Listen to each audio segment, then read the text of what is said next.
প্ৰাকৃতিক অভাৱ সামগ্ৰী হয়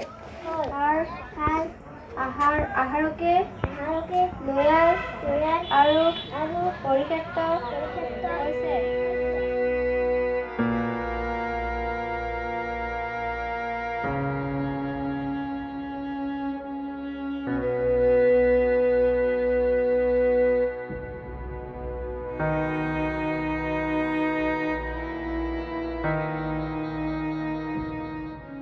বয়স তেওঁৰ ৬০ৰো অধিক। বুকুত পুত্ৰ বোৱাৰীক হেৰুওৱাৰ বেদনা। সাৰথি কেৱল ২ নাতিনী। জীৱনৰ চকুৰে সলনি কৰে সকলো। কেতিয়াবা যদি সকলো থাকে, আন কেতিয়াবা সময়ো লগেৰে। তেনে এক জীৱন পাৰ কৰিছে কলিয়াবৰৰ এইগৰাকী আইতাই। পুত্ৰ বোৱাৰীক হেৰুৱাই ২ নাতিনীক বুকুত সাৱটি এটা জৰাজীৰ্ণ ঘৰত জীৱন অতিবাহিত কৰিছে কলিয়াবৰৰ বাগৰিৰ মালতী গোৱালাই।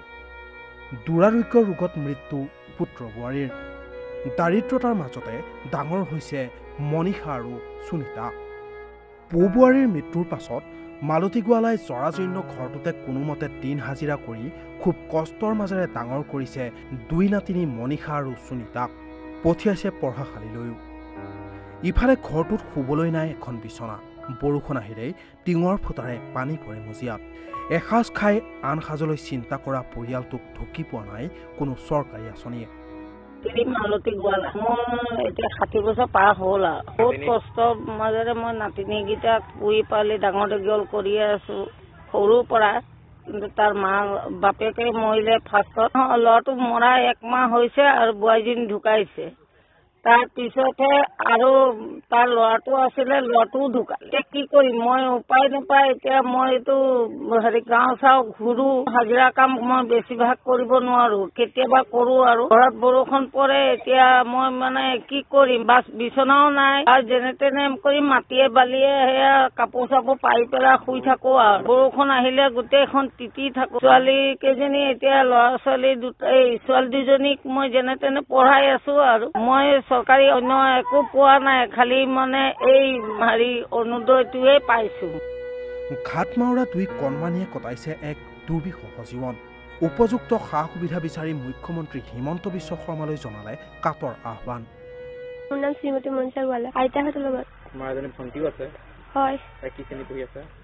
প্ৰথম শ্ৰেণীত পঢ়ি আছে। আমাক তুমি সহায় কৰা, আমাৰ পঢ়িবলৈ দিগদাৰ হৈছে, আপুনি কিবা সহায় কৰক।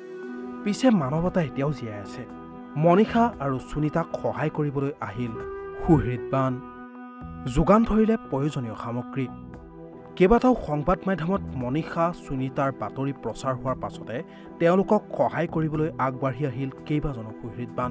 কলিয়াবৰৰ কেইজনমান ব্যক্তিৰ লগতে কলিয়াবৰ প্ৰেছ ক্লাবৰ সদস্যই পৰিয়ালটোলৈ আগবঢ়ালে খাদ্য সামগ্ৰীকে ধৰি অত্যাৱশ্যকীয় বহু সামগ্ৰী। কোনোৱে যদি নগদ ধন, আন কোনোৱে আগবঢ়ালে কাপোৰ, কিতাপ, বহী, বিভিন্ন খাদ্য সামগ্ৰী। বিদ্যুৎ সংযোগৰ ব্যৱস্থাও শীঘ্ৰে বিনামূলীয়াকৈ কৰি দিয়াৰ প্ৰতিশ্ৰুতি দিলে কলিয়াবৰৰ সংশ্লিষ্ট বিদ্যুৎ বিভাগে। মোবাইলতে হঠাৎ মই আমাৰ কলিয়াবৰ দাদাহঁতৰ নিউজ চেনেলতে আজি মই হঠাৎ পালোঁ। নিউজটো চাই বহুত দুখ লাগিছে। তথাপিও আমি কলিয়াবৰ হিচাপে আমি যিখিনি পাৰোঁ আৰু বহুতো হৃদয়ৱান ব্যক্তি আহি সহায় কৰিছে। তথাপিও একেবাৰে ধৰি লওক নিজৰ সামৰ্থ্য অনুযায়ী কিবা এটা দিবলৈ পাই সুখ অনুভৱ কৰিছোঁ। আৰু যদি আমাৰ কলিয়াবৰ কোনোবা যদি আৰু ওলাই আহি পেলাই তেওঁলোকক এতিয়াও সহায় কৰিবলৈ বিচাৰে, তেওঁলোক আহিবলৈ অনুৰোধ জনাইছোঁ। মাতৃহাৰা সেই সন্তান দুটি তেওঁলোকৰ আইতাই আঁকোৱালি লৈ তেওঁলোকক ভৰণ পোষণ দি আছিলে বুলি আমি বাগৰিবাসী ৰাইজে জ্ঞাত হৈছিলোঁ। এই প্ৰচাৰিত হোৱাৰ পিছৰ পৰা এই দুখীয়া পৰিয়ালটিক বহু ব্যক্তি আহি পেলাই তেওঁলোকৰ সামৰ্থ্য অনুযায়ী এই দুখীয়া পৰিয়ালটিক আৰ্থিকেই হওক, বস্তু বাহিনীৰে হওক, তেওঁলোকে সহায় যথেষ্টখিনি আগবঢ়াইছে। আমি আনন্দিত হৈছোঁ। সুন্দৰ হওক মনীষা সুনীতাৰ জীৱন। অভাৱৰ মাজতো জিলিকি উঠক 2 কণমানি আৰু সমাজত আগবাঢ়ি আহক মনীষা সুনীতাৰ দৰে শিশুৰ জীৱনত হাঁহি বিৰিঙাবলৈ এইসকলৰ দৰে অনেক সুহৃদবান লোক। কলিয়াবৰৰ পৰা ৰূপজ্যোতি গোস্বামীৰ ৰিপৰ্ট, ইটিভি ভাৰত অসম।